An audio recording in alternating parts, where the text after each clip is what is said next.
In this video, we're going to talk about Gunslinger Spawns Deadly Detour, the Carnival of Nightmares. Alrighty then, this is a comic book review of The Deadly Tales of the Gunslinger, issue number 4, brought to you by RatedComics. Let's get to it. Now, previously in The Deadly Tales of the Gunslinger continues his journey in search of Wyatt King, wondering just what the mysterious gentleman might have to do with this current state and his plans in search for looking for his sister Amy. So now we go into the main issue. After the Civil War, the American circus entered its golden age. Traveling troops realized that grand spectacles drew bigger crowds, leading to more acts joining under one big top. So apart Barnum's extravagant showmanship and marketing created a larger-than-life experience that was hard to beat, other circuses took notice and tried to follow suit. If only life was as simple as the three-ring circus our Gunslinger finds himself in the middle of, the lethal ballyhoo. Now we go to his flashback of Mr. Westinghouse.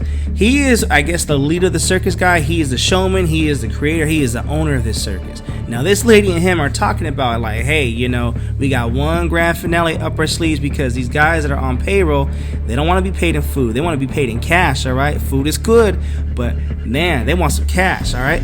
So Mr. Westinghouse is like, all right, I got something on my sleeve. And Becky is like, remember the last time you did the last escapade? You promised that would be the last because you lost it all. He's like, oh no, I am a confident poker player. That ain't gonna happen. So 3 hours later and a dozen hands later, well, this brother gambled and he lost to Mr. King. I don't know if that's Wyatt King, but he got deceived. And the thing about poker is it's a diabolical allure of a gentleman's game.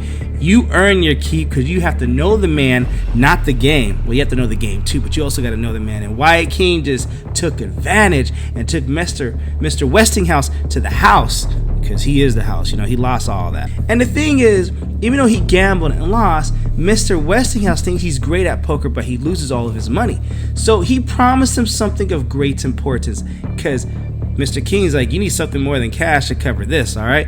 So he's like, here is a piece of paper which is something to do with the circus, and tell Becky that I loved her, all right? I'm really sorry for leaving her like this, but you'll know what to do. You'll do right by them. And he just ends his life right then and there, all because of a little bit of gamble and a little bit of betrayal, but maybe there was something to do with that drink. Who knows? That's where we end this flashback. But we go forward 1 month later. The Gunslinger, on a relentless quest for a fellow by the name of Wyatt King, holds hope that this man might know the whereabouts of his long-lost sister, Amy. She's been missing for more years than he cares to count. So he is at the campfire cooking something, but he senses a presence, and he tells the presence, you got two choices. Either step out from the shadows and share a meal with me, or I'll be forced to wreak an aim and do you some harm. But you won't like my response if you don't be kind. Come over here, girl. So she comes out, beg your pardon, sir, the smoke caught my eye. I be Sophia Hernandez, and this here's Lily. I don't like the name Lily in the Gunslinger series, but you know what that means. Anyways, we're just gonna go on with it. So she tells Gunslinger, I mean no offense, and Gunslinger Spawn tells her to draw near. What brings you to the old neck of the woods?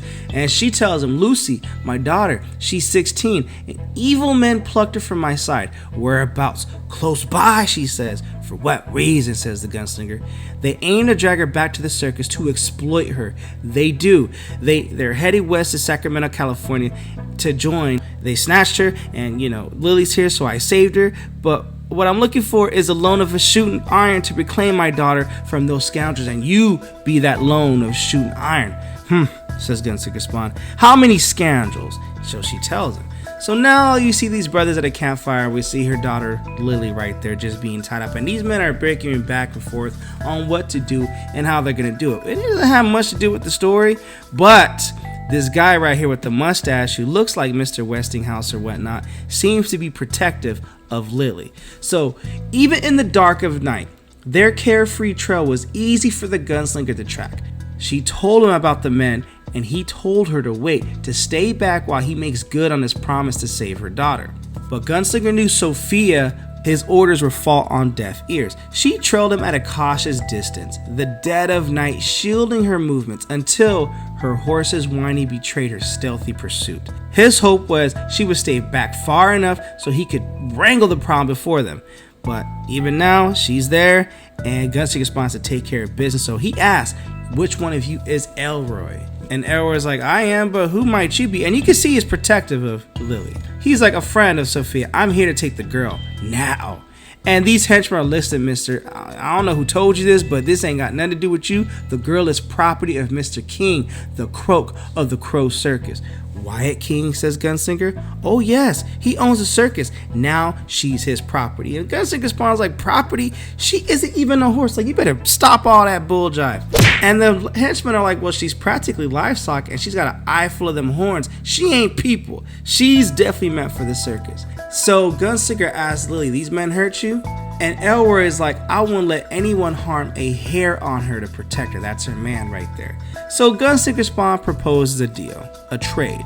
And the henchmen are like, a trade? How about this? You stole them shooting irons away, escort us straight to Wyatt King, and you'll be all good. And I've got on good authority that Mr. King will take kindly to her assist, alright? And trust me, his gratitude's got a generous price tag.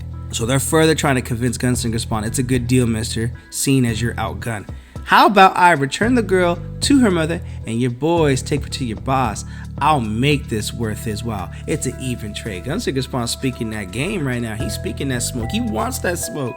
And the henchman's like, that is not how this is going to go down, and our boss wouldn't agree.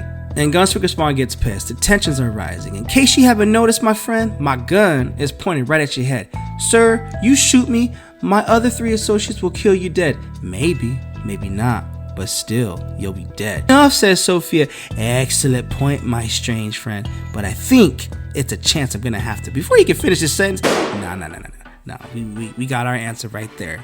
And Sophia's like, nah, he had that coming, boys. You know that damn too well.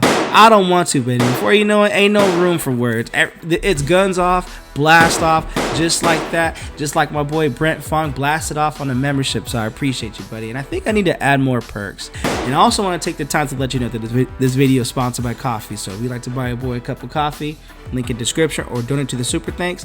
But the greatest compliment you guys can do is by liking this video and subscribing to RatedComics YouTube channel. Now let's get back into the content. So Elroy is like, look, Gunslinger, please don't shoot me. And Sophia's like, yeah, don't shoot him. He isn't a problem. He helped us escape, remember? Okay, so Gunslinger's like, fine. Whatever you stash your daughter, go get her before the wolves do. Elroy, you come with me. Wyatt King, tell me everything I need to know about him.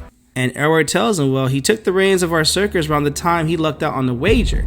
And that's dating back to the beginning of the issue. But then into some twisted, thin foul, darker than the moonless night, he just turned that circus twisted. But he's flesh and blood, ain't he, says Gunslinger. Yeah, what you expecting to be a ghost? Well, anyways. So Gunslinger's like, alright, well, look. Take this bag and get yourself easy. Somewhere the devil's eye don't find. Change your names and vanish. And Elroy is like, look, I had a scheme like that until them henchmen came into our lives. So Gunslinger Spawns like, King, where can I find him? And Elroy tells him, southbound, half a day's trot, they pitch tents by a little bird called Hardin, alright? So much obliged for what you did, we got to go. And Gunslinger Spawns like, nah bro, don't leave yet. These men need a proper burial. And they do that, but it's just in time for Lily to be like, he knows you're coming. Who, says Gunslinger? King, he's expecting you. There's something else. It's all a game, all of it. Your destiny lies here, but not here. I don't know what the fuck that means, and neither does Gunslinger Spawn, but I'm sure we'll find out in later issues. So Lily tells him, we shall meet again, and I'll be able to return your kindness for what you've done for us. This I know. Sure, kid, says Gunslinger Spawn, whatever. So he heads south, the wind carrying the distant sound of horses galloping towards him. So torchlight glowed on the horizon, marking the approach of the riders. With a steady hand on his revolver, he prepared for whatever fate he had planned. They blast off, they shoot the shoot, and all that kind of stuff.